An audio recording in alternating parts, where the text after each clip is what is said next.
out there. Um, Thank you for being here. Thanks for bearing with us. Mike, you are our new studio engineer. Um, the rate of pay is $0, but you get to talk nerd shit with us. So there you go. No doubt. Let's bring it to the movies next time. Facts. Anywho, But yeah, where were we, Mike? we were pretty much, I was just kind of getting into the No Way Home versus Doctor Strange 2, how they're kind of not related, but um, I think when it comes to these movies, it's really hard. We give them a lot of props for aligning certain things, like how this is Mother's Day weekend, how we had Hawkeye and Spider-Man, kind of those. It's hard to bring those things together. I think it's very difficult for these two movies to have coincided as closely to as how we wanted them to. So I think they kind of had their loose notes about the multiverse, but I don't think it was anything past what it was. You know what I mean? Hmm. Yeah. Like, I don't think Sam Raimi had a lot too many Spider-Man notes. I think it was just like a multiverse situation, but I don't think they were trying to thread every single thread between those two films. You know what I'm saying? They weren't like talking to each other. I don't, Right. that's I think you're right. I think that's why there wasn't more connectivity where there could have been because fine. the directors weren't directly talking, or because just logistically it seemed tough to do. Yeah, So they tried to make everything insular, so that they didn't so that it works together and you could mention it really quickly, but you didn't have to necessarily make the stories flow into one another, because that would have just created more problems down the line. yeah, I think it would have been dope if they could have, because there are definitely ways that this could have strung together better to me, um, with the things that happened in Spider-Man, and not just it be like a little side note that Doctor Strange talks about when he's talking to America. She's like, who's a Spider-Man? I don't know no Spider-Man. He's like, yeah, we had to deal with this stuff, whatever, blah blah. Um, and you would think, but because of that, he'd have a little bit more knowledge of the multiverse. I mean, he knows what it is, but he actually dealt with it like a month ago.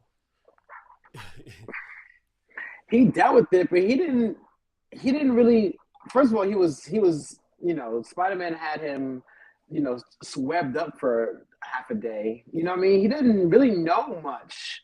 You know what I'm saying? Like it's really interesting because once you do all these things in No Way Home, you make it so that you have a longer list of things to accomplish in Doctor Strange 2. Mm-hmm. And I think that list was just way too long. And as far as fans expecting things, it just became way, way, way too long. And I think they just kind of wanted to say, listen, we're going to address the multiverse in Doctor Strange 2, and that's just going to be the answer to this. Mm-hmm. We're going to address it, but we're not going to be out here, explaining in detail because we didn't learn much. No Way Home was pretty much a cluster a clusterfuck of like bad things that happened. I don't know. I'm trying to be nice to Doctor Strange too because expectations is like everything from WandaVision. Ironically, we learn how to temper our expectations and not put too much on the next step because of what happened in the first step. Mm-hmm. But then again, it's like, but y'all told us this. Like, I'm still trying to temper my slight disappointment with the multiverse element. The multiverse of madness element of this film is what I'm still processing and seeing like how much did they really give me a multiverse of madness in this film? Right. And they You know? definitely did. It was madness. It was madness, and we could have gotten more, but I think what we got was good. Uh, where in all the movies, like top, mid, low, where do you put Oh my this god. movie? Yo, Blitz is hard. It's so hard. There's It's so so many. hard. There's so many now. We got like 20. It's like 27, 28 films we're talking about here. Yeah. Because I feel even on this level, like we have to separate solo films with team up films, and then you have solo films like this with like multiple Avengers in it. So that does, it does change a lot. So yeah, there are tons of movies that are team films, right? So let's take out all the Avengers films, right? Right, of All of course. the solo Avenger movies or solo superhero movies, because they're pretty much all Avengers, right? Um, Yeah, yeah, there's not one person that is in the Marvel one movie that is in the Marvel universe that has not been an Avenger, right? it hasn't had their own movie. You're saying? No, I'm saying that of all the solo movies, there's no solo movie of Oh, somebody of that wasn't non-Avengers. at some point in time in the Avengers. Correct. That's safe to say. Hmm. Right? Yeah. Yeah, I think that's going to change now after this. It Um, might. It might. What I'm noticing though, Blitz, is a oh no, that's not sequel. true. That's not true. Guardians are not Avengers. Eternals aren't Avengers either. That's true, right? Exactly. True, true, true. Good point. I think there's something to be said about the sequels. Now, the second film for a character is usually that breakout film, and Mm-hmm. when it comes to the MCU, um, any fan will tell you, if you can do a Captain America Winter Soldier with your sequel, Mm-hmm. you know what I'm saying? Like, as opposed to Thor, who had to come from behind and get his third movie going because his sequel was because the first movie is usually your intro, your origin film. Right. Everybody origin films have different layers, and I feel like that has its own kind of hierarchy. Mm-hmm. The second film, like that's where you establish your character. Mm-hmm. You know what I'm saying? That's safe to say in the MCU, like that's when you really can show off and really show what they can do. As far as that's concerned, I put Doctor Strange 2 as like that's probably the second, maybe the second best second movie that we've seen. Second best. Second Sequel, movie. second best sequel, Second second best best sequel. sequel. Okay, I take that. What's first? Oh, Captain America, of course. Yeah, yeah. Winter Soldier is yeah. You know what I'm saying? Like, it's so many movies, bro. I'm trying to categorize it in a way that's organized, that makes sense. Yeah. And that to me makes the most sense. It's better than Ant-Man 2. Um I think it's better than Spider-Man 2. I forgot about I wasn't even including Spider-Man movies in this, Yeah. but you know. Who else? It's definitely light years better than Thor 2. Who else do we have? Hulk? No. Iron Man 2. It's You better say you than mentioned Iron Iron Man Man 2? 2. You're right. It is the second best. Ooh, well, we haven't gotten Black Panther 2 yet. Okay. Oh, it's very true. We haven't We gotten have it not yet. We haven't gotten Black Panther 2. it. And even that is almost unfair because unfortunately Chadwick Boseman passed, so it's like a different. Almost a different. Yeah. Anyway, that's another story. Yeah. No, you're But right. as far as like sequels, like establishing your character, Second best solo superhero sequel. and that does everything to your character. It took Captain America from here to here, and then his third film was a team up movie basically. So, if they can really build this Doctor Strange thing, by the time Doctor Strange 3 comes around, if there's a Doctor Strange 3, Mm-hmm. and let's say we're saying goodbye to Benedict Cumberbatch after that or something, you know what I'm saying? Like, they can really do some deep, hopefully they have a nice little, Moon Knight could be there. Like, they could really throw some real, you know what I mean? Like, he brought visuals to the MCU. He brought the trippy, I want to do drugs while watching MCU. Like Yeah. he really, Doctor Strange has his own niche that I think needs to be celebrated. All Give right. props to my man, yo. All right, man. We're done beating around the bush. Let's just like really get into this movie now. We start the movie already in the multiverse. We see Defender Strange, which is not our Doctor Strange. Spoilers, Brody people. Tales. Spoiler alert. We see Yeah, we see Defender Strange running through the multiverse with America Chavez.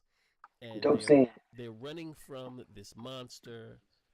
There's shards of things all over the place. I think they're not even in the multi. They're like in this place called like the in between verse or something, and they're trying to get the book of Vishanti. Yep. Um, Not Ashanti, Vishanti. right. They're trying to get the book of Vishanti, and these creatures are this. There's a couple creatures I think, but one in particular that kind of looks like Gargantos, which I don't know why it's not Shumagorath, but whatever. That's a legal issue. That was a legal. They did that because of a legal issue. What was the legal issue? Whoever invented Shumagorath would have sued them. I see. That's why I did that. Yeah, everybody's still saying my mic is low, and I'm not sure why. Say it with your chest. Mic check 1 2 1 2. Mic check. You loud for me. You look at my eardrums. Yeah, it's really odd because I'm loud to myself, way louder than you, and I'm not sure what the issue is. But yeah, I didn't realize that it was a legal issue. Yeah. Did not realize that. But at any rate, yeah, they are, trying to get to the book, and because this monster is so powerful, this version of Doctor Strange decides to kill America Chavez and take that power because he knows that she can't control it and they can't let the monster get the book. He doesn't want to kill her, they're friends, but he has to do what he has to do. So he starts to take her power from her. Her power goes off because it's triggered by her fear, and she pushes herself and him through a portal. Right? And then we wind up in our universe, the 616. 616. Yeah. Dope scene, dope way to start the film. I remember like the press they showed the first 20 minutes of the movie, and I could see how you get like a nice response because they started very aggressively. Both scenes were just really, really, really dope. Seeing Garganto, right? Gargantos, through New York City was a really, really fire scene. The 616 mention, I know we said that now, and that comes up later. I got so excited hearing that, bro, but that wasn't the first time we even heard the 616 mentioned in MCU. You know that, right? Yeah. I got excited like it was, but then I was like, wait, no, Spider-Man mentioned that. Yeah, it's interesting that they do that because the original 616 is the comic books. They could have made this 617 just to make it one off, right? But I guess we're to believe that the comic book version and the MCU are one and the same, even though they're not. I mean, they're definitely gonna let us, the audience, know that's the universe that they know the most. You know what I'm saying? Like they're gonna at least wink to the audience, let them know. Listen, we are aware of the audience that you read about the most, and we're gonna make it that way. The interesting thing about even that, and not to get too far off Doctor Strange 2, but what happened at the end of Spider-Man? Yeah. At the end of Spider-Man, that is the biggest 616 move that they made. That makes it so that I actually believe this is the 616, only because of that. Like that was huge. That was big. Anyways, so we have America Chavez here. Right, she's in our universe now. And what's up to my brother Keith? Just came in the chat. So we're in the 616 now, and Doctor Strange is at a wedding, and yes, he is. He's talking to this other doctor about how he didn't get the girl, and savage.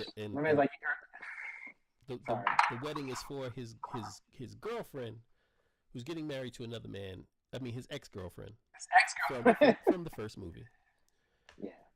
And you know, it's it's kind of awkward, I guess, but he decided once he came back from everything that was happening that he had to make sacrifices and he didn't want to, you know, endanger her, and he had to do his studies and blah blah blah. And so she moved on, and you know, she says she's happy. And the thing that makes that the most interesting is that we saw how much he cared for her. They added level to how much their relationship means in the What If episode, because she kept dying and he kept trying to save her until he went so far as to you know, take hold of a bunch of dark powers that allowed him to keep her around, but that, you know, it had to happen. It was her fate to die in that What If episode. So it shows us that Doctor Strange, no matter what universe he's in, like super like loves this woman, you know. Love that episode, man. I know that wasn't your favorite, but you know, they did a good job of kind of establishing, because the first film they had so much to do. You know, their relationship was almost a side note. It was almost like you had to kind of imagine that they had a relationship, you know. But you know, and I'm trying to think, you know, the people who saw What If versus the people who didn't see What If, you know, I think they still could kind of get the picture, you know. I don't think you had to watch the What If series to get it, you know. Which I was kind of curious to know how they were weaving that in. It seems like the What Ifs were kind of added stories. But yeah, man, we see him, you know, we see him like, yo, you know, she has a new man. She moved on to the chocolate, you know. She did. Got She did. herself a black dude who happened to be a fan. I think it's really cool how they maintain that these people are celebrities. You know, they have saved the world. People do know Doctor Strange when he walks into a room. Yeah, it's super interesting how the average person treats a superhero, right? Like there are many people in that we've seen that are normal regular Joes who, when around these superheroes, do seem like they're fans, but they're not like, oh my god, like they act kind of normal, right? Like a New Yorker would Like if they New saw, Yorker. yeah. And that's usually the case. It usually is a New Yorker, right? So it'd be interesting to see what somebody from the Midwest who never sees a superhero, how they respond to them when they see them. Because when we see them, it's like, oh yeah, you know, there's one flying through the sky every day, like, you know, whatever. So It's very funny you said that, because that is very New York. New York has celebrities, and we don't always, you know, go crazy. The people you see going crazy are usually the tourists. You know what I'm saying? But New Yorkers just like, you know. So like in a Spider-Man movie, you see like, you know, I mean certain films you kind of see how they treat you know, superheroes. But anyway, you know, Gargantua, you know, they has that fight right in the middle of the wedding. My man jumps off the ledge, like that real was dope. smooth. That was dope. Very smooth. Like Doctor Strange is like easing into his role. Just he's comfortable. He's stoic. You know, he's smooth, and I always appreciate that about him. Yeah. But of course, we see, of course, you know, America Chavez is being captured. Who saves America when, you know, when Doctor Strange is knocked out? My man Wong. I mean, can we give Wong a supporting role, an award for the best supporting role? I Like mean, who listen, above Wong? he's the Summoner Supreme, right? I mean, you know, Sorcerer Supreme. and so he's the source. Yeah, he's the Sorcerer Supreme. So it's like he does his thing. He I didn't think they would you know, lean into Blitz. I didn't think they would lean into him being Sorcerer Supreme that heavy and that much. yeah. Did you? Nah, I didn't. I honestly thought that by the time this movie came around, Doctor Strange would get it back. Like I thought, like within the first 20 minutes, he was going to hand over the Sorcerer Supreme title back to Steven, and it never happened. They're not. It's interesting that they're not making that important to his character. You know what I'm saying? Like that's not like a thing. It wasn't like the end of the movie was like, I got it back. Like they don't even really care about that, which is very interesting. Yeah, yeah. He's not like, I need to get my title back. He doesn't care. Yeah, you know, well, what happened to my? it doesn't matter that much to him. I think my levels just got better. I think there was something that I did. Chat, tell me if my levels got better. Yeah, it doesn't matter anymore whether he's a sorcerer supreme. He has the power that he has. He has the house that he has. So who cares whether he's a sorcerer supreme as long as he's Doctor Strange. I got my third eye. You think I need a title? Yeah, we got to get into that. But yeah, let's get back to the plot. Yeah, so the fight happens. They realize that America is what the monster's after. And they save her. Yeah, it sounds better. Cool. They save her, and they go to eat. They talk about Spider-Man for a couple seconds, and different universes. He doesn't believe her that she's from another dimension or another universe or from the multiverse. And thanks, G. Thanks, Keith. She shows them the body of the Doctor Strange that she came through the portal with. And everybody's telling me the sound got better. There's like some weird button that was unchecked on my levels.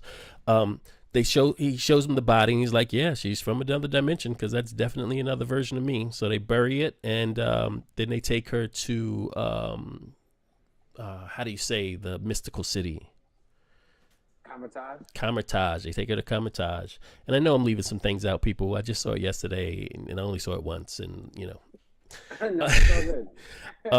They take it to Comertage, and then they realize that what was after them wasn't mystical. It was magical. So they say, well, who can help us with magic? And then this scene was fire. Doctor Strange goes to see Wanda. Now, for me, I don't know about you, but for me, I didn't know exactly what Wanda's role was going to be in this movie, whether she was actually going to be the main antagonist or if at some point in time, we assumed that she was going to have some little fight with Doctor Strange, but at some point in time she was going to be helping him. That was something that I couldn't tell, where they were going to go with it. And I mean, where they went with it was amazing. With the marketing, I feel like they did set it up that she was going to be the villain, Mm-hmm. With WandaVision, with her reading the Darkhold, you know what I'm saying? I mean, like, look, they really set it up. She's an Avenger. I thought that whatever I did, tell Mark to do the same. I can turn Mark up. I can do that here. Keep in mind in the trailer, they had her with like the black fingertips on her fingers, the same way Agatha Harkness had it. Yep. And I'm like, that's evil. Like, she's going full witch, and that kind of said a lot. So I knew. Listen, I knew that she was going to be a bad guy. I just didn't know she was going to be the bad guy. I thought that at some point in time they were going to turn it around because she's an Avenger, right? But they never did. No, they never did. And I'm glad they didn't, yo. Like, I was, I definitely, I know you stayed away from a lot of the marketing and a lot of the trailers. For sure. I'm getting closer to. I was the exact opposite. I kind of lunged into it. Mm-hmm. And yeah, I mean, once you have her as a villain, you don't need nobody else, man. I could talk about her for an hour. She was everything in this movie to me. Doctor Strange did not even I not really had to see him. Yeah. No offense. I wonder how and if they will ever turn her back around. Like I don't think she's going to if she comes back in the movies, I don't think she's going to stay a villain forever, right? No. And I have an idea about that. Oh, Keith, we went way past spoilers a long time ago. We're spoiling everything. That's the point, Keith. Yeah. I have an idea of how they'll do it, and it involves Doctor Doom. Yeah. So at any rate, where are we in the story now? He goes to see Wanda, and she's in the field, and Doctor Strange says to her, I think she's like growing apple trees or something, and he's like, it even smells real. And she's like, they are real. I stopped messing with magic a long time ago, right? So Real innocent. yeah, real innocent. And he's talking to her. He's like, listen, I need your help with something, whatever, blah, blah. I have this girl and she needs our help because she's from the multiverse. And, it's all based in magic, and maybe you can help us with her. And he's like, oh, well, she's like, well, why don't you just bring America to me, and then, I'll keep her safe here. And then she realizes that she slipped up, and she's like, oh man, you never told me her name, did you? And he's like, nah. And then she was like, the I can't remember what she said, but she makes the hex go away, the illusion of this being this beautiful field, and they're in this like dark, desolate place, and everything's been corrupted by the Darkhold. Yeah, man. And for those of us who are really nerds about trailers, that's something that we figured that out during the trailer, because when they're having that conversation with the flowers, and then they have that little snippet when she's like, that doesn't seem fair. You get to break magic and you're the hero. Yeah. I break magic, and I'm the villain. Right. Like, just that scene right there where she's able to flip and be a normal person to somebody. When that accent comes on, like if you watch WandaVision, when she throws on that accent, you're talking to the real deal, and you need to chill. Yeah.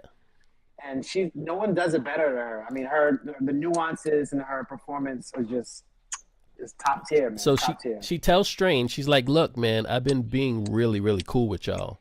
But y'all are starting to piss me off. So bring the girl to me and you'll never see me again, or don't. And the Scarlet Witch, me, gonna come whoop all your ass. That's basically what she said. Full level threat. Yeah. You have until tonight. I think she gave her like a few hours to pretty much get this together. Yeah. So America, fast forward to them trying to secure Kamar-Taj and make sure they're reinforced. America's like, so you let the only person that we're running from know exactly where we are and exactly where I am? Yeah. Thanks. Yeah, we get this realization that the monsters that were after her were sent by Wanda. And so obviously they're not going to hand her over, even though she thinks they may hand her over. And they start to fortify Kamar-Taj. We see Rintrah, which is that green bull-like character, which is pretty cool. Wong is there, and a bunch of disciples, and comes in this dark cloud of black smoke, and riding on it is the Scarlet Witch, not Wanda, the Scarlet Witch. And she's like, yeah, I'm gonna need to take that girl. And they don't hand her over, and they get into a fight, and eventually that scene was dark, man. I think this was some of the darkest stuff we've seen in a Marvel movie ever. It's definitely a little, they kind of went in some places to that horror feel. It wasn't crazy over the top, but it was almost the same as what is it, episode 4 for me of Moon Knight, when they they go into the tombs.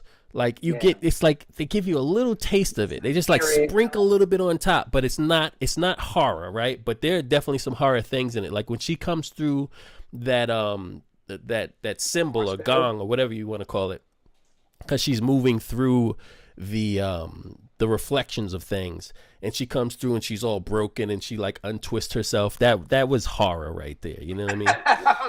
That was the girl coming out the TV. I'm forgetting. Yeah. I'm forgetting that story. What movie? But yeah, I mean, even how she penetrated, Kamar-Taj, how she got in, because she was at a force field, but she's the Scarlet Witch, so they took it back to Age of Ultron. How she used to whisper in cats' ears. Yeah. That was a comic book fan. Like I drooled when they did that. Like that was so beautiful. Yeah. Because it's so her, So yeah, she's definitely, you have to prove that she's a force to be reckoned with, and they did that early on. For sure. They tried. She tries to get at, no, not Army of Darkness. We were talking about the movie where the girl comes through the TV.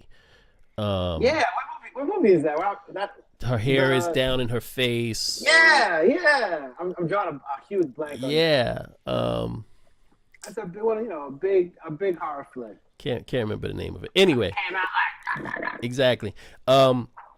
So they try to get at America. America eventually gets scared enough that her power again blasts her and Doctor Strange through the multiverse, and they start right. going through a ton of different universes.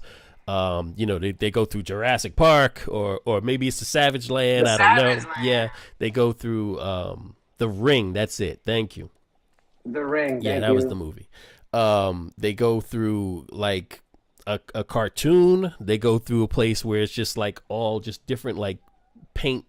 Everybody's body is like just fluid paint colors and stuff. A ton of different One of, universes. one of them is supposed to be like a Cree. One of them from like the nerdy breakdowns. It's Hmm. like one of the futuristic ones. Hmm. Like it was like a Cree kind of environment. Yeah, I'm Um, sure most of those places were someplace, and somebody's gonna break them all down and tell us what they are. Not The doing it here. animated one wasn't what I expected. It wasn't the animated X-Men series. It was just an Yeah, animated, that would have been dope. If it was one. like when they was going through there, you heard. I mean, they played that when Xavier came out. We'll talk about that Yes, later. yes, they. But Spoiler on top of our spoilers. Okay, so it's like a says spoiler spoilers on top of sandwich. spoilers. There's layers to it. So they wind up in this one particular universe. And I had two problems with this movie, right? Two. One you know about, and we'll get to it. But the other was how come, and I'm sure you can explain this away, somebody can. How come every time that they went into another universe, they wound up in New York? Mm, Like you could be anywhere in the universe, but you always just plop down in the middle of New York. It seemed like an easy way to move the story along yeah, because you needed to be in New York for Strange to look for another Strange or whatever, or but yeah, that kind of like was like, they didn't explain that. yeah. Uh, I, like she doesn't know how to use her powers. It should take her anywhere. She could have wound up in the middle on the moon for all we know. well, he did say at the end of the movie that she inadvertently would send them to where they needed to be. He Yes, said, "You that's true. always send us to where you needed to be." It's a Yes. plot. I mean, America Chavez, in her entirety, is a plot device. Yes, yes, yes. And Like, if you know, I hope that when she comes back, because we gotta assume that they're working on a Young Avengers movie now, just like we always have. But I would hope that the dimension punching stuff is toned way down, and we just deal more with like her super strength, which she obviously has. Because I don't want for everything to be about a multiverse. I don't want everything to be about seeing multiple versions of people. I don't want everything to, you know what I'm saying? Like it after Spider-Man and Multiverse of Madness, I'm good, yo. Like I don't need I don't need more multiverse. I want more like actual story rather than a way for you to sell me more toys because there's multiple versions of a Spider-Man or there's multiple versions of a Doctor Strange or whatever. You yeah, know. yeah. I mean, I'll take it even farther than that, Blitz. I don't want to see, and this may be controversial after people see this movie. I don't even want to see America Chavez as a part of this Young Avengers group. Okay. Because once again, let's not forget, like I just said, she is a plot device. She's a character, like one of a few characters we've seen in major plot points in Marvel in comic books, Hmm. where they have a huge problem, and then a little girl, it's usually a little girl, has the exact skill set that they need to fix it, Mm. and it's hard to do it on a comic page. They do it, but it's hard Yeah. because we know what you're doing. Hmm. I think it'll be a million times harder to do it on the big screen. Hmm. You know what I'm saying? Hmm. It'll be a million times harder, and I don't see there being a space for somebody who can punch through dimensions in a team that's just doing regular missions. Like I don't know. I'm hoping, and I hope it doesn't turn into a plot device for the film. I would love for her to be more of a Nightcrawler type of character where she can punch through so like more like a teleportation rather than a when I use my power I go to, we go to another version of this universe or whatever. You know what I mean? Like that would work for me because that'll get people from point A to point B faster, but not make it where we always have to go into these really off the wall scenarios. Right. I could deal with that. You know? Yeah, it's hard to bring her in without being that dramatic. So you know what I'm saying? Yeah, like it's a big power. It's a big power. It's a huge power. It's a huge power. So yeah, man. But yeah, she's getting wind to it. And of course, she has a lot of trust issues with the Doctor Stranges because she's used to Doctor Strange trying to kill her. You know what I'm saying? So a lot of that is formed into the storyline as well. You know what I'm saying? Yeah. But yeah, where are we? We get a little bit more like of a plot device because they step on these things that tell you about your past. Like we remember your past, so you don't have to. And so we see a little bit of Doctor Strange's past where showing back when he was what is his ex-girlfriend's name? Rachel. Right, he's with Rachel when they were they didn't have much money, and I think she buys him a watch, and it's the watch that we see that's broken that he had on. Yeah, the watch that he had on when their car flipped in the first movie, and is his his touchstone, his thing that reminds him of Rachel and what his life was like before his hands got crushed and he became Doctor Strange. And so he's he moves off of that because he doesn't want to remember that, but America gets to see how much he cares for Christine. You said Rachel. Rachel McAdams. Thank you, RHM, whoever that is. So thank you. So he moves off, and then she gets to stand on it, even though he's like, "Come on, we got to go." She's like, "Nah, I want to see something." So she steps on it, and then we get to see, or was it the other way around? I think she steps on it second, and then we see, her planet, her origin, where she comes from. And this has been controversial because she has two moms. She's wearing an LGBTQ plus pin on her jacket because in the comic books she is a lesbian. And I think in some markets in the world they're not playing this movie just because of that one little scene. Exactly. Which is crazy. But yeah, I mean. Oh, Makai, what's up, bro? Makai came to the movie with us. That was dope, man. Makai, what's up, bro? Nah, Makai was in there with us. Yeah, for sure. Yeah, it was an interesting thing, as comics, they made her an alien, so they made her like this Puerto Rican alien, which is just funny. Isn't that funny, yo? Two moms. She had two moms in the comics. So, it's an interesting way to add representation to a character. And we get to see why every time she punches through dimensions, it looks like a star. I think that's only because on her planet, her family wore like a star insignia on their clothing. Maybe that was, her city, her town, or just, something that represented them. And so I guess in her mind, when she uses her power, it comes out as a representation of that. You know what I mean? So maybe if she in the club and she'll be like, Puerto Rico, what? Puerto Rico. She'll probably send everybody to Puerto Rico. Interesting. That's hilarious. Puerto Ricans in here. So we move on. They are looking for now the version of Doctor Strange in this this universe, this version of New York, and they get to the Sanctum. How you say Sanctorum? Yes, Sanctum Sanctorum, and I believe outside there is a giant statue of a Doctor Strange with a really, really big collar on his cape, and it says that it says that he died battling Thanos, and he was the hero that saved the world from Thanos. That's how you say it, Thanos. But out comes Mordo, who is the sorcerer supreme of this world, and they go and sit down with him. He's actually a good guy now, right?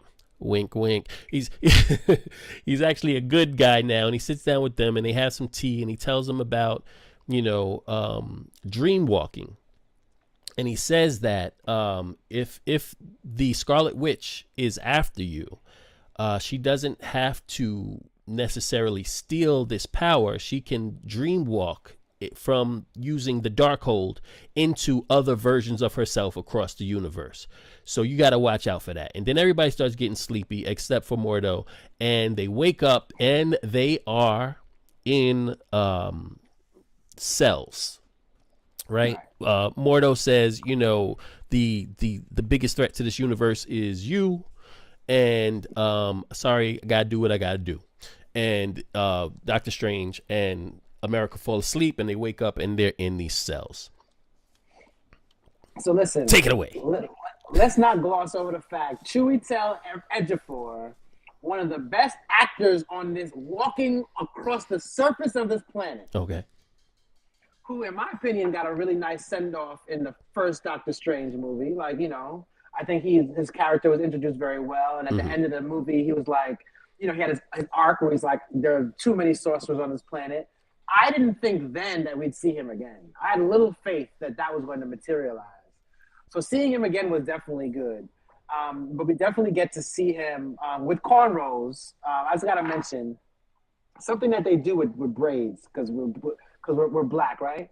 Anytime they have somebody with braids, their hairline is down here, bro. I'm like, listen, our hairlines are not that anyway. Yo, I really hate when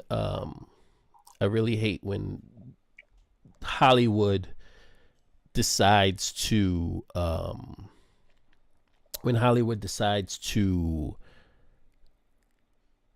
play with black hair. They never do it right. It just never, like. And this wasn't even one of the worst, but it was still bad. No, the absolute worst was the guy that they put locks on in one of the Twilight movies, I think. I didn't see the movie, but I saw that and I was like, holy shit, yo, I can't believe this. It was terrible. No, there's some bad ones. Tyler Perry is a bad one. Is a bad offender of this too. Yeah. Hollywood, y'all got to step it up, man. Like, come on. At any rate, they wake up and there is a scientist in the place that they are, and the scientist turns around and it happens to be Christine. Oh my gosh. And so I mean, that was convenient, but whatever. It's Christine. She's like, hello, Steven, and whatever. In walk a bunch of what do you call them? The Ultron bots. Ultron bots. Who does Christine work for? Because she dropped who she worked for early. No, she didn't. Whatchamacallit comes in. Mordo comes in, and he's like, they're ready to see you now. And he's like, who? And it's like, the Illuminati. What? Mind blown. The Illuminati's actually in this movie, even though we already knew that from the trailers, right? But we didn't know what version of the Illuminati we were going to get. Yeah, Mike says just hire an actor with locks. I mean, that's not always possible, but they also didn't have to give this version of Mordo locks. They could have just left his hair anyway, and made him different from the Mordo that we know some other way than giving him this hair. Because they weren't going to hire somebody else to play Mordo. They were going to hire the same actor, but they could have differentiated him in a way that didn't make us cringe, right? Yeah. And this is not even one of the worst offenses. So these Ultron bots walk them into a giant room, and there's a bunch of seats, and Mordo is a part of the Illuminati. Yeah. Yeah, but listen, you skipped over where Christine works. Oh yes, she works for the Baxter Foundation. My bad. And when she said the Baxter Foundation, that should, any comic book nerd, it should send off a light bulb. Ding! Fantastic Four, right? Because they live in the Baxter building. They have the Baxter Foundation, and I don't remember why it's called the Baxter Foundation. I don't know. That was just the building that they worked. I don't know how that building even came. Yeah, yeah. It's just like the name of the building. That is interesting because we never got any backstory to that. Yeah. So, she walks. They get walked in to see the Illuminati, so they can figure out what they're going to do with them. And the first person in the Illuminati that we see is Mordo. Right. And Remember, I had guessed that. Remember, I guessed that Mordo was the Sorcerer Supreme of this universe. yeah, you did. You did. A few of them came true. And we then see the rest of the Illuminati. One of which is Captain Marvel. Now, Captain Marvel. But it's not Captain Marvel, Carol Danvers. It's the Black Captain Marvel, but not the one from even Scarlet Witch, visioning Scarlet Witch. It is Tiana Paris. It is her mother, right? From the original Captain Marvel movie. She was the best friend of Carol Danvers, and now she is Captain Marvel somehow in this universe. That was pretty dope. Because we definitely thought that we were going to see a version of Captain Marvel. At least I did. Right. That, and I thought it was going to be the one from Vision and Scarlet Witch, not Carol Danvers. Now, I mean, go ahead. No, I mean, we, for all of you who watched WandaVision, we know Monica's mom was a huge part of that story. Mm-hmm. And she was always said as being somebody who was really important, who set up S.H.I.E.L.D., who to me was more qualified than even Monica was to be on this panel. You know what I'm saying? Like, she was really the OG. So them bringing back my girl, Marshawn, was just, I loved it. Yeah. Lauren, I hope you're not listening to this because you haven't seen the movie yet. So if you are, turn it off. I support your husband. Yeah. Or just turn down the sound, whatever. You can watch without listening. What's her name, Maria? Maria in the movie? Yeah. Okay, Maria Rambeau. Yeah, Monica Rambeau's mother, right? So now we have two of the Illuminati, right? Who are both black. And that also instantly took out the idea that, for me, that we were getting, because she's in a silver suit, right? A silver Captain Marvel suit, which instantly took away the idea for me that we were getting that Tom Cruise Iron Man, superior Iron Man, right? Which I totally didn't want to see. I'm glad we didn't see it. And when everybody saw one of the last trailers, you saw this being coming down and firing at somebody, either Doctor Strange or Scarlet Witch. You couldn't really tell. And everybody was like, yo, that's superior Iron Man, because Iron Man is supposed to be in the Illuminati. He's supposed to be in our version of the Illuminati, but he's not in this version of the Illuminati. And I looked at that and I said, that's a black woman. I didn't know who it was, but I was like, that's a black woman. At any rate, we didn't there's no Iron Man iteration that is Tom Cruise. Thank you, guys. I was definitely one of those proponents of. I was a supporter of the Tom Cruise Iron Man, and a lot of it, Blitz, had to do with the fact that they had Ultron bots. Yes. Ultron bots. It would make sense. But I like that people have to speculate and come up with things, and you shouldn't be upset when you don't get what you were looking for. You should be upset that you should be happy that they tricked you, right? Well, there also was, and this is something, we may learn this down the line, right? Because this movie was just dropped. We're going to learn what really happened, Blitz. Because I honestly, there were reshoots, there were things that were cut. That's very true. I'm really curious to know if there was any kind of Tony Stark thought process with these Ultron bots. Like, did you guys want to do it? Like, how did that come about? Or did you just say, let's just throw Ultron bots in there? You know what I'm saying? Without any kind of... So the original Illuminati in the comic books is Iron Man. It's Namor, Black Bolt, Charles Xavier, Reed Richards, and I think that's it. Beast is in there sometimes. But you have your no girls allowed. Yeah, there are no girls in the Illuminati. So within this Illuminati, the next person that we see, the next person we see is Black Bolt, right? blew my mind because I was happy that there was a version of Black Bolt in here, but it happened to be the version of Black Bolt from that TV show that nobody watched. That's amazing. That's amazing. Because they didn't have to do that. Could have been anybody in that suit. Correct. You know? No, correct. They get props for that. Yeah, they get props for that. They gave him another shot, right? I mean, it was a quick shot, but he got another shot.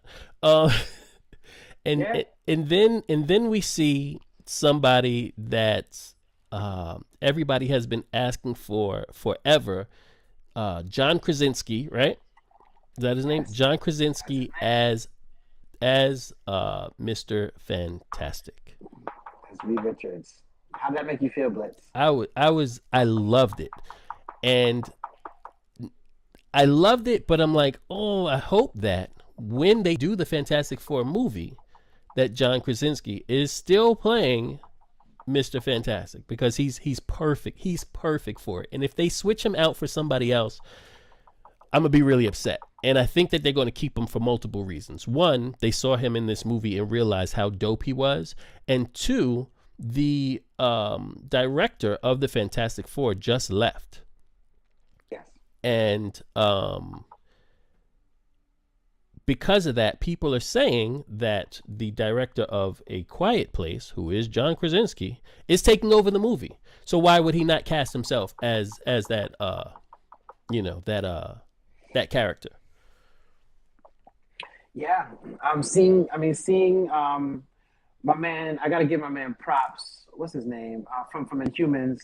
Seeing him was dope. Seeing John Krasinski was great. Whoever did that, there's a particular piece of fan art that if you're following it, you've seen. Yeah. Whoever did that piece of fan art, John Krasinski owes them a check. John Krasinski and his wife.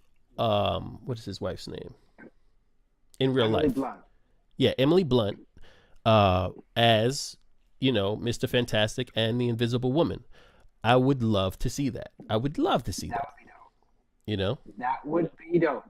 And we're going to get into this Illuminati scene because, to be honest with you, bringing all of this out and then what they did with the Illuminati, the time spent on it, I'm still kind of processing that. You know what I'm saying? Like, it's still, they had a lot and then they kind of was like, all right. Yeah. You know what I'm saying? So it's like, all right, guys, but seeing John Krasinski in that outfit, I'll be honest with you, Blitz. Remember I told you I saw things I wasn't supposed to see? Right. What was on it? On a movie? On YouTube. I wasn't on purpose. Mm-hmm. On YouTube, I definitely saw a thumbnail. Actually, I'm lying. It wasn't purpose because I clicked it and watched 10 seconds of it. Mm-hmm. So I saw the Illuminati. I saw everybody basically before the film. So here we have the Illuminati, but we still left out two members of the Illuminati. This Illuminati is huge. We see Captain Carter from What If. Very dope. Aiight. Very dope. Captain Carter. She's in the Illuminati now. There was one point in time where Captain America was in the Illuminati. And before we get into that, I want to go back to John Krasinski. He was very upset that he lost the role of Captain America to Chris Evans. So we can only hope that he really does want to be in this in the Marvel universe more than just a small cameo. And he does play Mr. Fantastic. I gotta believe that they're keeping him. I gotta believe that, because because it'll be a letdown to everybody if anybody else now plays that role. Yeah, I think he's casted. I don't think I think it'll have to be some serious fan outcry for them to make some move like that. I think it's safe to assume that he's casted. I don't really care if Emily Blunt. We won't see Black Bolt again. I don't care if Emily Blunt plays. She will. I remember her saying something about how schedule could fit it. She will. I remember hearing something about how she doesn't really like comic book movies, so it's possible that she won't. But who knows? She's supposed to be Black Widow. She was going to do Black Widow. She didn't have another Disney movie to do. She was going to do it, and her husband's in it too. Yeah. I mean, they get a babysitter, they'll be fine. I think honestly, it's up to her personally, but if they can do it, I think Marvel would want them to do it because that's marketing. Oh, it's huge marketing dollars to have a real husband and wife play husband and wife in the movie. Like that's instant money, yo. Like people who would never go see this movie would go see it just because of that. And that's what Disney's all about, family. Yeah. I think Disney would be like, yo, name your price. Yeah, and it's the first. It's the Fantastic Four is called the first family of Marvel. Like it's the first family, and Emily Blunt played Mary Poppins. Are you crazy? But yeah, man, this Illuminati scene is very interesting. Yeah, because we have this thing set up. When they were originally introduced, Xavier wasn't even there. Remember that? Right. At first, I was like, "Where's Xavier?" Because he wasn't even introduced as a part of the Illuminati. Yeah. But Doctor Strange is getting word of what this is all about. And he's like, what's up with this guy? He doesn't talk, and he's pointing at Black Bolt, and it was like, fam, you don't want Black Bolt to talk. I thought that was dope, and he's just like, shh, shut the fuck up. But we learn through this that their version of this universe's version of Doctor Strange was a threat to the universe. And he wasn't the one that defeated Thanos. The rest of the Illuminati were, I think, right? Right. And they wound up having to get rid of him because he was causing incursions. He was causing incursions, which is from the comic books, where two worlds collide because of meddling in the multiverse, and one of them is instantly wiped out of existence. So he was responsible for the death of trillions of people. And so Black Bolt says, "I'm sorry," really quietly. And he's like, "I'm sorry." And it just obliterates his body, like kills him, which is, you can't have Black Bolt in the Marvel Universe, yo. He's too powerful. Mm-hmm. Agreed. That's his issue in the comic books, and you can't just put everything in the comic books on screen. It's not he's OP, yo. He is OP. There's other characters where you can get around that somehow, like limiting their power in certain places, or taking things away, or just messing with their mental space, right? In terms of what they will do or won't do, like the Hulk. But he can't talk, or else why are we even having a movie? He'd just be like, "Yo, you're dead," and everybody's dead. So that's why the whole Inhuman show, if you do like a Game of Thrones kind of thing, if you're smart with it, it could be dope, but they weren't. Yeah. So at some point in time in between this, while he's talking to the Illuminati, Scarlet Witch starts dreamwalking, and she dreamwalks into this universe, and takes over the body of another Scarlet Witch, or rather not a Scarlet Witch, but another Wanda, right? Who lives in the same house that they lived in the in WandaVision. And her kids are there, and she's happy to see them, and then a bunch of stuff happens, but needless to say, they go to sleep, and she comes to where the Illuminati is and kicks in the door, waving the 4-4, and just starts beating everybody's ass, like so America's still locked up. Christine is trying to get her out because she knows that something's popping off, but she can't get her out, and Wanda just starts murking everybody. Wanda goes full. I don't even know what to call her, but she goes. There are a couple scenes where I thought. Remember, we had thought that we were going to see zombie Wanda.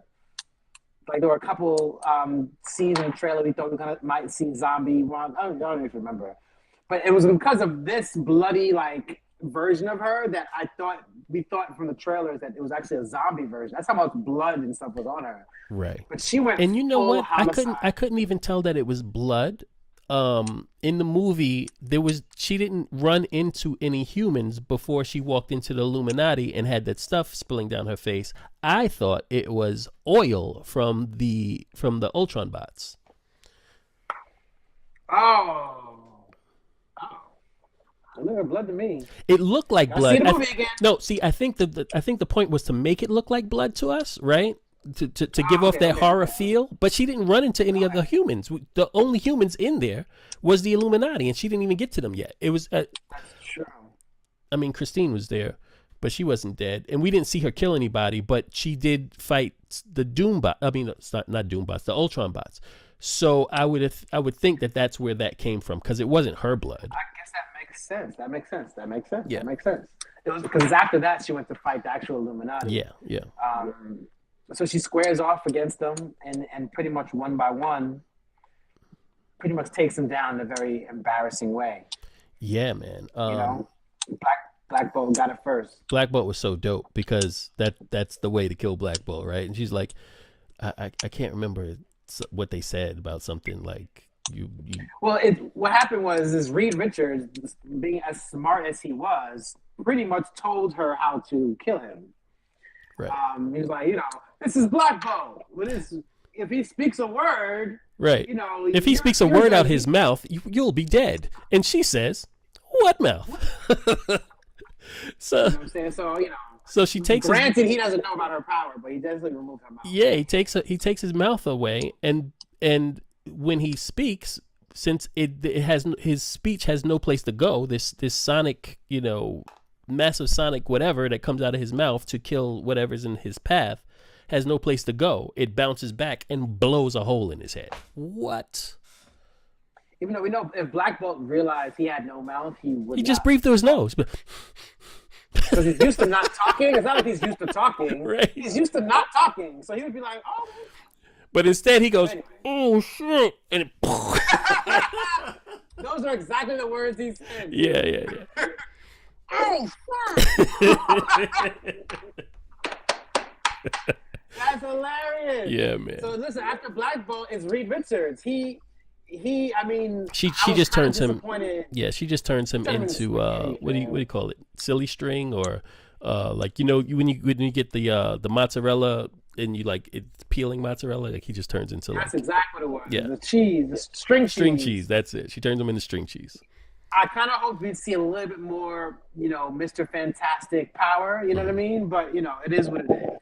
And that's when I realized, y'all just amped us up to get him in costume to kill them off in seconds. Yeah.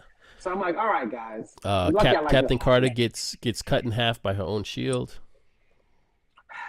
Captain Carter, who one of my inquiries about this film is, are they going to level up Captain Carter physically? Mm-hmm. They were like, nah, we're good. Yeah, it would have been nice to see her get a few punches off that, like, I mean, she threw the shield, she was doing that stuff, but I wanted to see her, like, get some good licks in. I can't remember if she did. Maybe she did. I was drinking.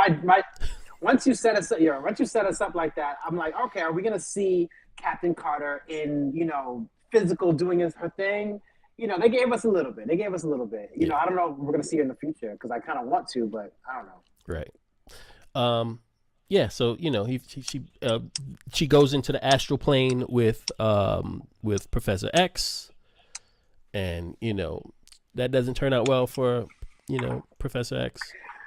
Yo, Patrick Stewart. Yo, Blitz and I had jokes. Yo, Patrick Stewart. God bless you, bro. Yeah. But he is way too old to be playing this role. He's old as dirt. Yo. He made Xavier look like Dumbledore. Like he made him look mad. They ain't put no de-aging on him. Nothing. He's just an old man, yo. You're gonna give him 15 years. Just give him like a little bit. Just like a little, just a couple lines. They had him looking, and he was swimming in the comic accurate Professor Xavier, guys. I'm happy. I could die happy. I saw it before I died. Right. Yellow chair and everything. He had this tie, suit, everything was from the cartoon. Yep. But he was swimming in that hover chair. Yeah. He was swimming in it. It was like a fishbowl. Yeah. But anyways. Y'all could bring back the other version of Professor X. Thank you and please. James McAvoy, please come in. Please come to work. Yeah, McAvoy. Let's do that. That's a good point. Keith said they gave us the Carrie vibes, and that's true. That she, there are lots of little references to horror movies, other horror movies, and Carrie was definitely one of them. I mean, look at her skill set. If you can't, if you're gonna bring Scarlet Witch to the screen, I Ash is mean, his name, Keith. That's what we were talking about yesterday. You kept calling him, I can't remember which, Axe or Axel or something like that. His name is Ash. oh, Um, Bruce, from the end of the movie. yeah, well, he was in the end of the movie, and we saw him earlier in the movie. We didn't talk about it, but Yeah. the person that plays Ash, I can't remember his real name. In the what are those horror Army of Darkness and in all of those movies. He is always in Sam Raimi's movies. Every single movie that Sam Raimi makes, he includes him as, even if it's a very, very small part, he always includes him. And he's in here as a vendor in the multiverse of pizza bites. And so I'm off track, but it just popped into my head. His name is Ash. No, that's big. That's big. I mean, Sam Raimi wanted him to play Mysterio in the Spider-Man movie, and had him. He kind of set him up in the trilogy to have a larger role, but that obviously never worked. So, Yeah. shout out to him.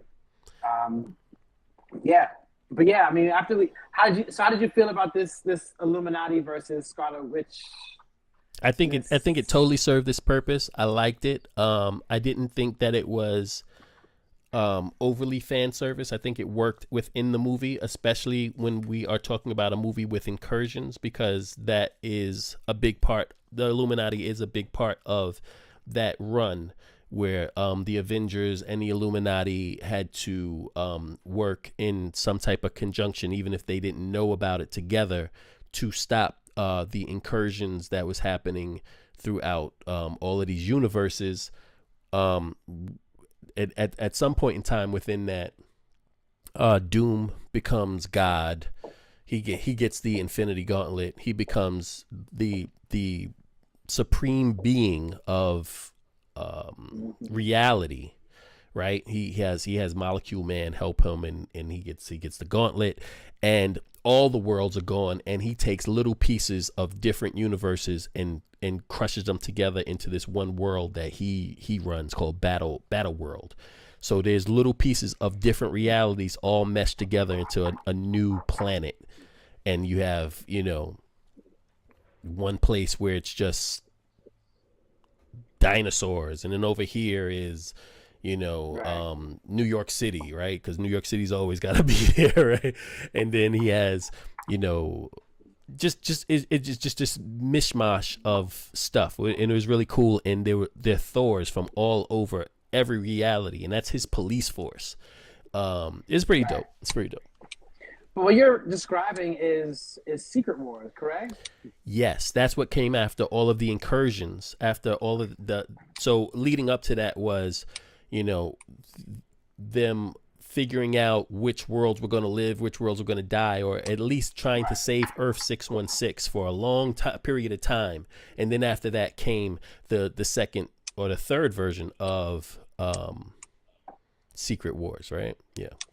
Now, what you're describing now, and that's a very interesting part of this conversation, because what a lot of fans like us thought was going to happen in this movie is going to be that, but that's going to be Secret Wars. Like, they're going to develop their version of that You got to assume so, right? Yeah. for Disney Plus. I mean, that's what the Secret Wars whole, but it's going to be an altered version of that, Yeah. So Yeah. I'm curious to see where they're going to go. For sure. But we thought they were going to do a lot of that in this movie, and they decided not to. Mm-hmm. So I think that's where like the expectations comes. But I think they're going to spread it out. Yeah. Hopefully. Yeah. So what happens next after she kills everybody? Yeah, so the Illuminati's gone, children, and now we kind of have to fight her on a different plane now, because now Doctor Strange is released, and him and America end up I think they end up going back to common time. He ended up kind of we have to revive his other self, so we have to get to that kind of journey. Yeah, but so she winds up learning that oh, I know what happens. The dark hole gets destroyed, right? At some point in time, the Yeah. dark hole gets destroyed.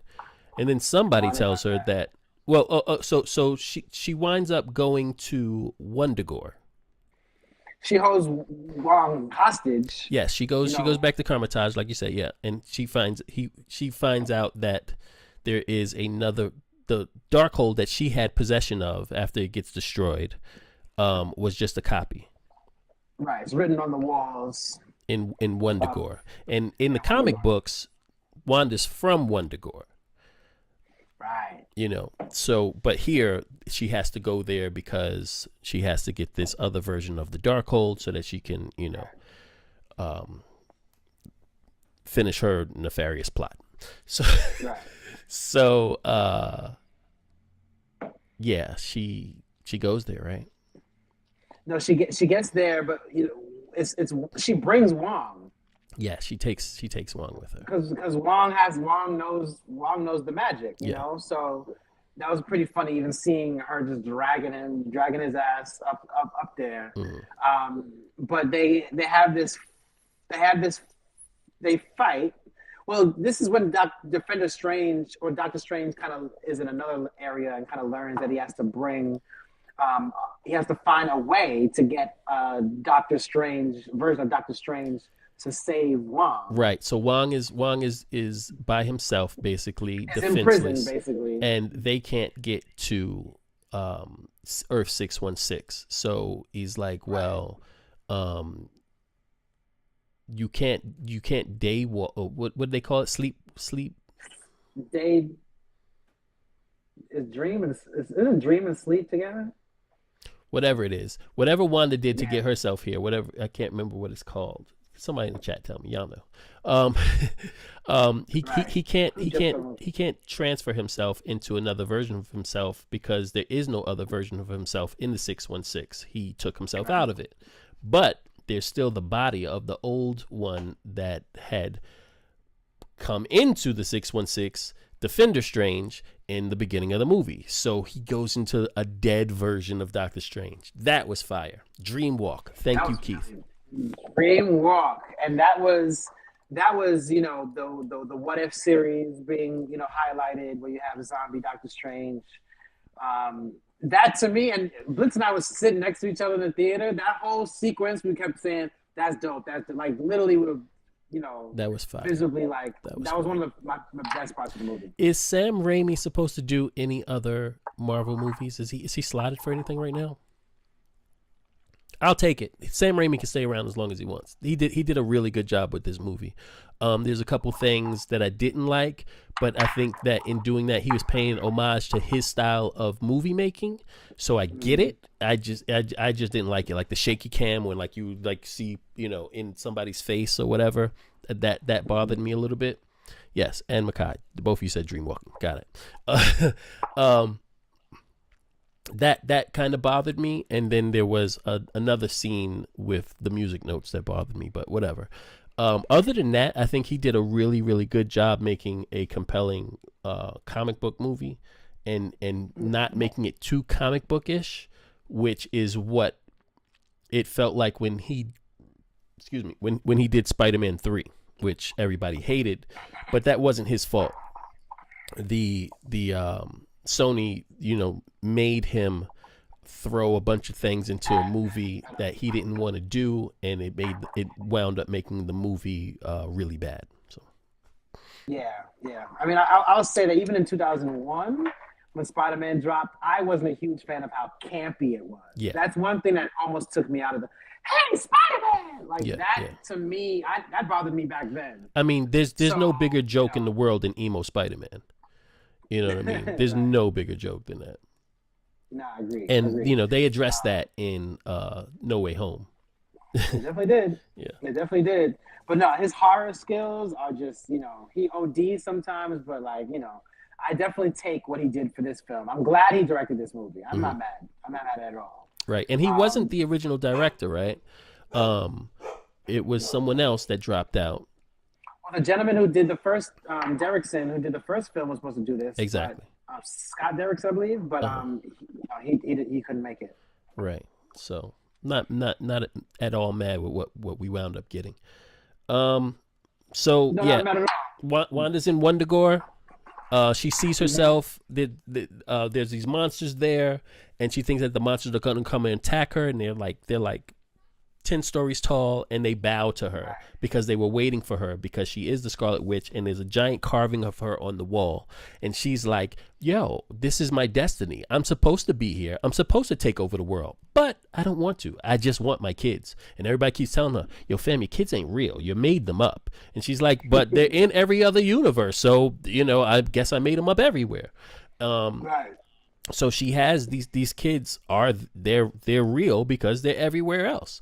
And she doesn't want to take over the world. She just is going to use whatever means she has to go get her kids. Wong says to her, but what happens to the other mother that you have to take out a mother in order for you to be the mother, right? So you have to kill a version of yourself in order for yourself to be the one that's happy. And, this becomes a bit of a dilemma in her head eventually. But at the time, she doesn't care. She just wants what she wants. She's broken, because she doesn't have her kids.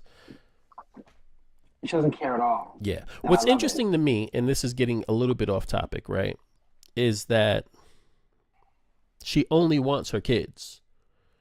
We saw WandaVision, and she wanted a life with her kids and Vision, right? And so at the end of WandaVision, we have this new version of Vision, which is basically a blank slate. He doesn't have the emotional attachment to Wanda anymore, and he just flies off, right? He's somewhere in the 616 universe figuring himself out. But if you can get your kids back throughout the multiverse, why aren't you also trying to get Vision back? All right, never mind. She's trying to be a single mom, yo. Yeah, I mean, yeah. Anybody can be a single mom. It's her. Right.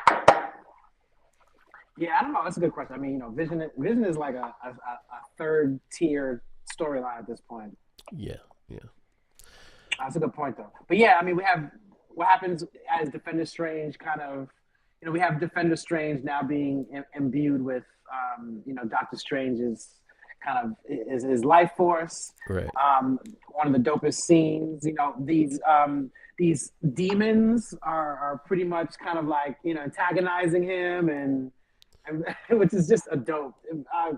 So dope. Yeah, it was super fire. He had these demons like trying to like basically like drag him back down to hell or whatever. And our Doctor Strange, who is basically using this Doctor Strange as a puppet, he speaks to Christine. Christine's like, you're the dopest, sorcerer on the planet. Like, use them. And he's like, all right. And he starts grabbing them. They're trying to get away. He starts grabbing them, and then he puts them on as a cape. So he has a demon cape, which is so fire, right? I forgot about that. It was all Christine. Yeah. And that was just a lesson of having a good woman on your shoulder, because they can really control how you turn up. Because he wasn't believing it. She said, use them. And that was the dopest thing. He was like, what? And that was fire. That was fire. So we have, Demon Doctor Strange, versus Wanda, which is another dope fight. Mm-hmm. Yeah. Another savage fight. She I get, is that when she winds up getting America and bringing her back to Wendigo Mountain? Yeah, he definitely lost that fight. He definitely lost that fight because, she basically destroyed him. And then she gets America and able to have, throw on that table as like a hostage. Right. So now she's trying to take America's powers. America's direct power, yeah. Yeah. And go ahead, man. You know what happens. Do I know what happens? Yeah, what happened with that? Yeah, so after I don't know what happens.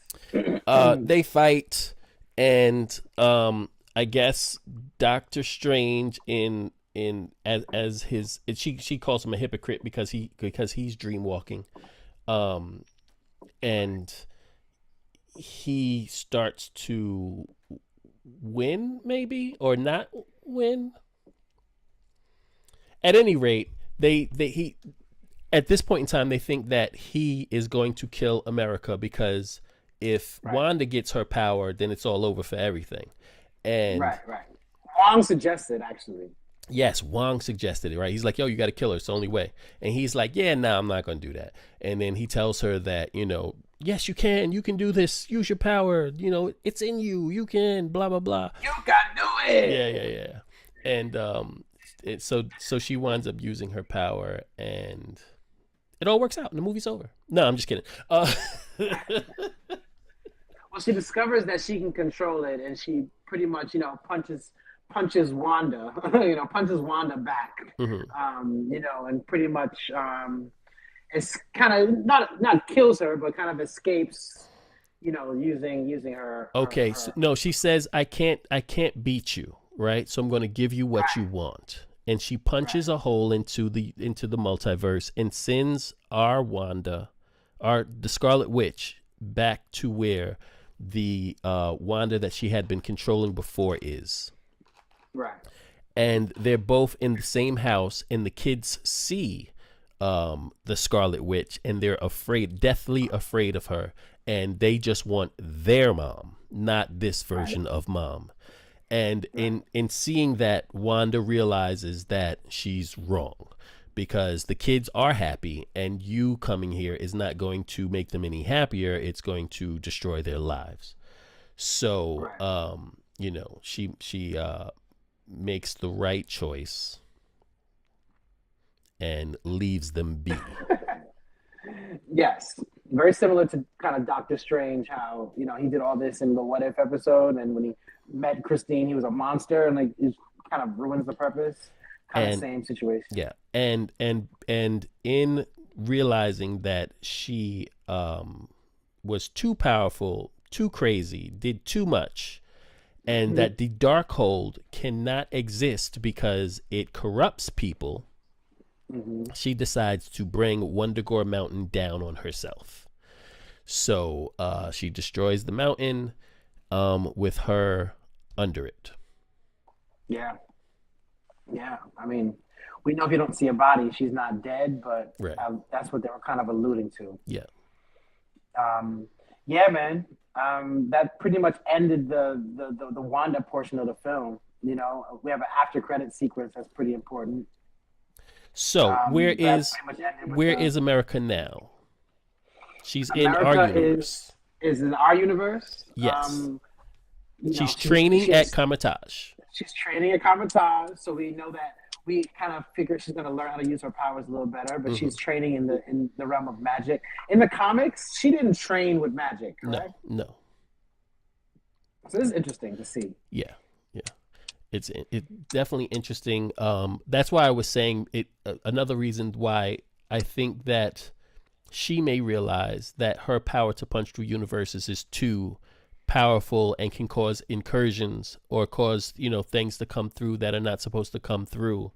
So I think that they are going to keep her in the Marvel universe and put her into the Young Avengers, but that's not going to be part of the story. This is just my she'll use her super strength, which she has. We saw her like punch that Hmm. polycarbonate, whatever they called it, cell that she was in, and it Hmm. shattered. So I think they'll have her use her super strength and maybe a sling ring. You know what I'm saying? So that'll be her teleportation power as part of the Young Now Avengers. that's interesting. America Chavez with a sling ring Yeah. can be a problem. Right. Right. And so when she uses the sling ring, it opens up as a star. You know what I'm saying? Like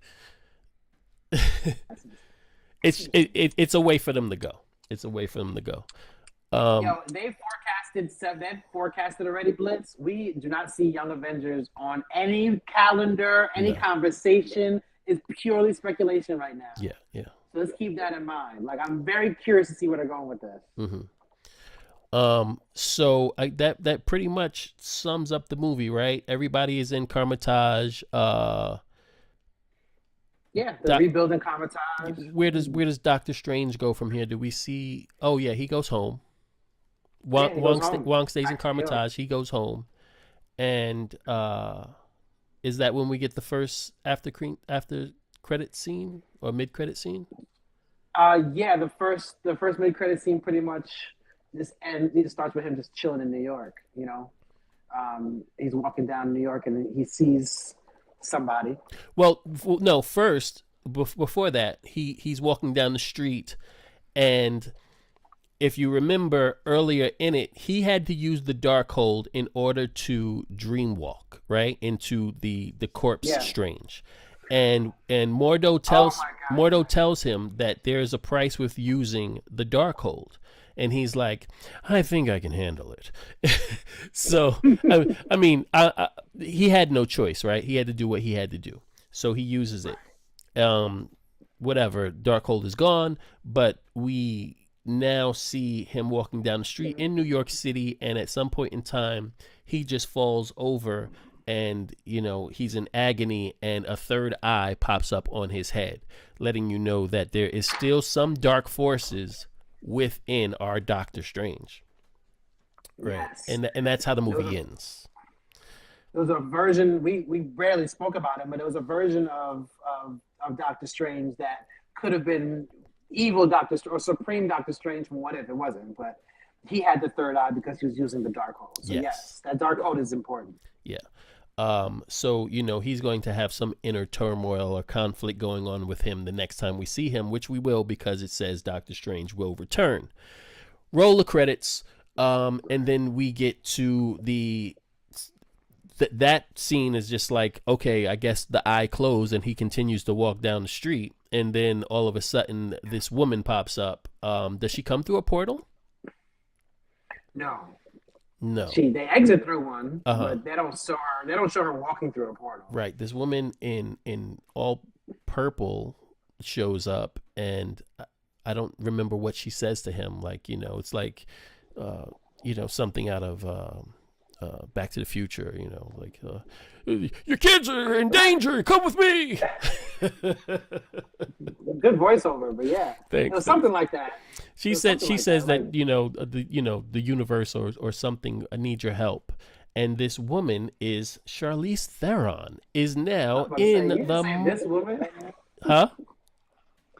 No, I'm saying that you were amping it up. Yeah. In my mind, I was like, did he just say this woman? Like it wasn't Charlize Theron. She's Charlize Theron, who is now in the MCU as Clea. Clea is a mystic character from Doctor Strange comics. She was at some point in time a love interest of his. She's a sorcerer, and if you read the comic books right now, in the comic books, Doctor Strange is dead, and the Sorcerer Supreme is actually Clea. So this is pretty dope that they'll have, he didn't get Christine, but now he gets Clea. So yeah. So it looks like they may go into that love interest with have him maybe end his story arc with her, and, right? And so, but that's Dormammu's niece, correct? I don't remember that. Is it? From the little research I did today on her, because I wasn't familiar, I heard that that's Dormammu's niece, who essentially watched Doctor Strange defeat Dormammu in the comics and kind of fell in love with him from a distance. Like, who did that? So that may be something that they can do on some I saw that whole I came to bargain thing. Right. That was pretty fire, homie. Like let's roll. So maybe cool. Maybe. And that's pretty much where we end off. The last credit scene is of the guy that plays Ash. I don't remember his name, but he does the the risky business. Like, the movie's over. Go on, get out of here. Yeah. Because in that movie he was not risky business. What's the name of that movie? Ferris Bueller's Day Off, right? Yeah. It was pretty cool. Thank you, Sam Raimi. Yeah, for sure. What would you rate this? You give this out of 10? Like, would you have a solid rating out of 10 that you would? So there was so strictly because of that scene where, and we didn't speak about it, but Doctor Strange fights Mordo because he calls Mordo out and is like, you know what? This is probably all your fault, and you probably betrayed me just so you could become Summoner Supreme in this universe. Right. And they have a fight, and in that fight, they fight with music notes. And I hated that scene. So because of that scene, that one scene made this movie unperfect for me. And for real. You're right, bro. So I'm gonna give it a cool 8.7. 8 points. Yeah, Yeah, yeah. I don't want to give it 8.7. an 8.5 because it's really close to a 9, but I'm gonna give it a dope 8.7 out of 10. Yeah, with all the fan service, all the expectations that I had, and the things that they said they would do and Mm. alluded, I have to give this movie a strong 8.5. Got it, got it. Yeah, so we agree. We. Strong 8.5, which is still good. Keep in mind, this movie is better than most movies out there, Yeah, yeah. but we're talking from a very high level of expectation here. There, So there, there are a lot of movies worse than this movie in the MCU. We're talking to you, Iron Man and Thor 2. yeah, characters that I even like better than Doctor Strange. You know Yeah, what I'm yeah. saying? Couldn't deliver so we're good. I mean, this is ISO boom. We're gonna break it down from the nitty gritty. The next big project is what? Miss Marvel. We'll see how that goes. Who was it, Makai? Who was he fighting when the music notes happened? Was he fighting Wanda? No, he's fighting evil Doctor Strange, wasn't he?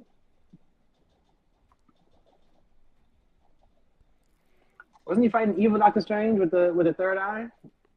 Hmm.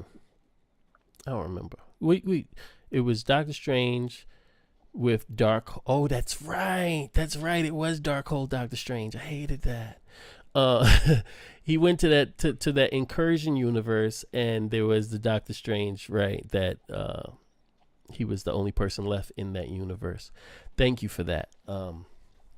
It's a lot to remember on your first viewing. Yeah, seriously. But I will see this movie again, probably a couple times, and it was that good. You guys should definitely go see it, even though we spoiled everything for you. I mean, when you go see it, come back and watch it again. For sure, for sure. Listen, man, we've been talking a long time. This setup is new to us, and we had some issues getting it all together. And Mark overslept, and his computer died. Guys, I'm really sorry. I apologize. So next episode will be much better, where we talk about, we probably won't go live with the next one. We'll probably just put it up once we talk about the last 3 episodes of Moon Knight. Yes. That'll be dope, because we have a lot to break down for you guys, and a lot of things that you might have missed that we might be able to help you out with. If you enjoy what we do, make sure to like this video, make sure to subscribe to the channel, make sure that you follow us on Instagram, because every week we like to go live on Instagram and kind of just talk about the things that have happened throughout the Marvel Universe, or just extra information about what's happening in the comic book world, or comic book movie and TV world.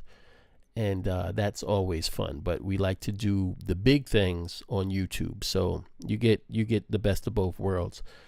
And yeah, man, that's it. Mark is gone, but he is the marksman. I am LR Blitzkrieg, and we are out of here. This has been another episode of Aiight, so boom. Peace.